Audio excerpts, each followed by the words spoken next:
எட்டாவது கணக்குமா, ஒரு பையில் 5 வெள்ளை மற்றும் 3 கருப்பு நிற பந்துகள் உள்ளன.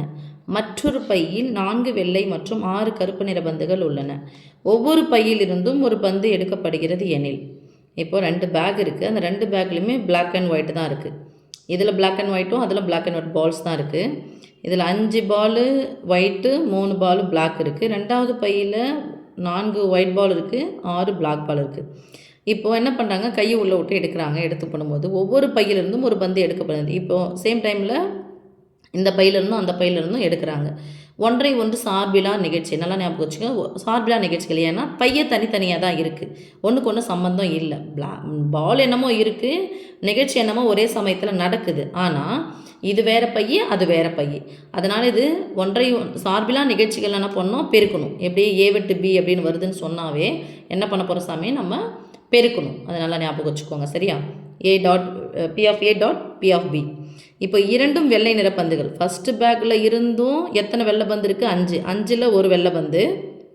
சாரி, மொத்தம் எத்தனை பந்து இருக்கும்? 8. 8ல் எத்தனை வெள்ளை பந்து இருக்கலாம்? 5 வெள்ளை பந்து இருக்கலாம். அந்த 5 வெள்ளை பந்தில் 1 வரணும். ஓகே, அடுத்தது ஒரு பந்து எடுக்க வச்சா. அடுத்த பேக்கில் பாருங்கள் எத்தனை வெள்ளை பந்து இருக்குது? மொத்தம் இருக்கிற பந்து 10. 10ல் 4. ஓகே, ரெண்டுத்தையும் பெருக்கணும். இரண்டும் கருப்பு நிற பந்துகளாக இருக்குது. அதே மாதிரி ரெண்டுமே கருப்பாக இருக்குன்னா ஃபஸ்ட் பேக்லேயும் செகண்ட் பேக்லேயும் நான் எடுக்கிறோமே ரெண்டு எடுக்கிற 2 பாலுமே என்ன இருக்கணும்? பிளாக்காக இருக்கணும். அப்போ பிளாக் வச்சு போட போகிறோம். ஒரு வெள்ளை மற்றும் ஒரு கருப்பு பந்து. ஒரு வெள்ளை வரணும், ஒரு கருப்பு வரணும். ஒரு வெள்ளை வருது அப்படின்னு சொன்னால் முதல் பையில் வெள்ளை வந்துச்சுன்னா அடுத்த பையில் என்ன வரணும்? கருப்பு வரணும். முதல் பையில் கருப்பு வந்துச்சுன்னா அடுத்த பையில் என்ன வரணும்? வெள்ளை வரணும். இதை வச்சு தான் நம்ம நிகழ்த்தகவை போட போகிறோம். வாங்க சாமி பார்க்கலாம். Bag 1, bag 2. ஓகேம்மா, ஃபஸ்ட்டு ஒயிட்டு, இது பிளாக். இது ஃபஸ்ட்டு இருக்கிறது வந்து W1 B1 எடுத்துக்கலாம். பேக் 2ல் இருக்கிறது W2 B2 எடுத்துக்கலாம். இங்கே லைனாக நம்ம எழுதிடலாம்.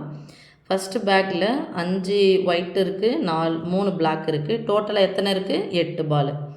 செகண்ட் பேக்கில் வந்து 4 ஒயிட் இருக்குது, 6 பிளாக் இருக்குது. டோட்டலாக எத்தனை பால் இருக்குமா? 10 இருக்குது.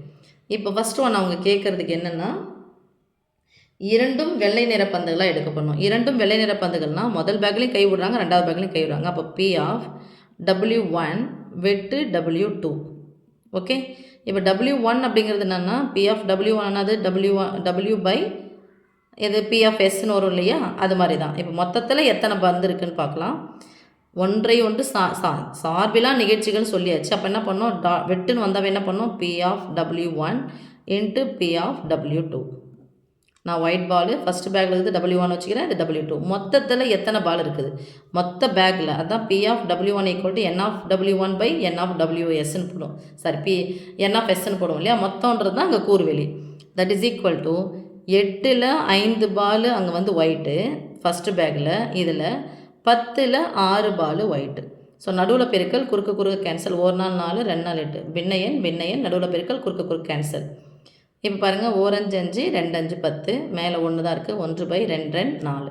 ஓகேம்மா, அடுத்தது என்ன சமைக்கிறாங்க? செகண்ட் ஒன் வந்து இரண்டும் கருப்பு நிற பந்துகள். அப்போ ரெண்டுமே பிளாக்காக இருக்கணும். அப்போ P ஆஃப் பிளாக் 1 வெட்டு பிளாக் 2. இப்போ பிளாக் 1 பாருங்கள் 8ல் 3 இருக்குது, 8ல் 3 இன்ட்டு பிளாக் 2 பாருங்கள், அதாவது 2வது பேக்கில் இருக்கிறது 10ல் 6, 10ல் 6 equal to formula P of B1 into P of B2ன்னு வச்சுக்கோங்க. இங்கே நடுவில் பெருக்கல், குறுக்கு கேன்சல். 3 2 6, 4 2 8. பின்னையன் நடுவில் பெருக்கல், குறுக்கு கேன்சல். 3 3 9 பை 4 40. மேற்கொண்டு இதை சுருக்க முடியாது. ஓகே, அடுத்து தேர்ட் ஒன் என்ன கேட்குறாங்க பாரு சாமி. பையில் எடுக்கும்போது ஒரு பிளாக் வரணும், அதாவது ஒரு வெள்ளை மற்றும் ஒரு கருப்பு பந்து. ஒரு வெள்ளை மற்றும் ஒரு கருப்பு பந்து. ஒரு வெள்ளை, அப்போ ஒரு வெள்ளைன்னா ஒயிட்டு. ஃபஸ்ட்டு ஒயிட்டு கிடச்சிச்சின்னா வெட்டு, இதில் என்ன கிடைக்கணும்? பிளாக் கிடைக்கணும். இதில் 2வது பேக்கில். அண்டர்ஸ்டாண்ட்? ப்ளஸ் அடுத்தது மாறும். இதில் எனக்கு பிளாக்கு கிடச்சிச்சின்னா 2வதுல எனக்கு என்ன கிடைக்கணும்? ஒயிட் கிடைக்கணும். ஈக்குவல் டு, சில புரியுதா? இப்போது W1ன்றது முதல் பேக்கில் இருக்கிற ஒயிட் பால். மொத்தத்தில் எத்தனை இருக்குதுன்னு பார்க்குறது. B2 அப்படிங்கிறது பிளாக் 2, 2வது பேக்கில் இருக்கக்கூடிய பிளாக் பால். இப்போ போடலாம். W1 அப்படிங்கிறதுனாது 8ல் 5, 8ல் 5 இன்ட்டு வெட்டுனா போட்டோம், சார்பிலா நிகழ்ச்சினால 8 இன்ட்டு B2 பாருங்கள் 10ல் 6, 10 6 plus B1 black 1 8 3 8 3 into W2 W2 10 4. So 10 4. First பெருக்கலை தான் செய்யணும் சாமி, அப்புறமா தான் ப்ளஸ் செய்யணும். ஒரு பின்னையன் இன்னொரு பின்னையன் நடுவில் பெருக்கல் வச்சுன்னா குறுக்கு கேன்சல். 3 2 6 4 2 8. ஒரு பின்னையன் இன்னொரு பின்னையன் 2 2 4 4 2 8. ஏங்க மிஸ் அப்படியே அழிக்கலாமேன்னு சொல்லிட்டு நீங்கள் சொல்வீங்க. ஏன்னா அங்கே பைத்தாங்க 40 வருது, இங்கேயே நான் பைத்தாங்க 40ன்றதுக்கு பதிலாக அப்படியே போட்டுக்கிறேன். இல்லை ஒரு நாள் 2 நாள் எடுத்துன்னு போகலாம். திருப்பி வந்து நம்ம மீசியமாக கண்டுபிடிக்கிற மாதிரி இருக்கும், அதனால் நான் அதை பண்ணலை. 3 5 15/40 ப்ளஸ் 3 2 6/40. இப்போ பாருங்கள், ஒரு பின்னையன் இன்னொரு பின்னையன் நடுவில் ப்ளஸும் மைனஸும் வந்துச்சுன்னா பகுதிகள் ஒரே மாதிரி இருக்குது. ஆமாம் ஒரே மாதிரி இருக்குது. எத்தனை முறை 40 வந்தாலும் ஒரே முறை 40 போடுங்க. 15 கூட 6 சேர்த்தா 21. அண்டர்ஸ்டாண்ட்மா?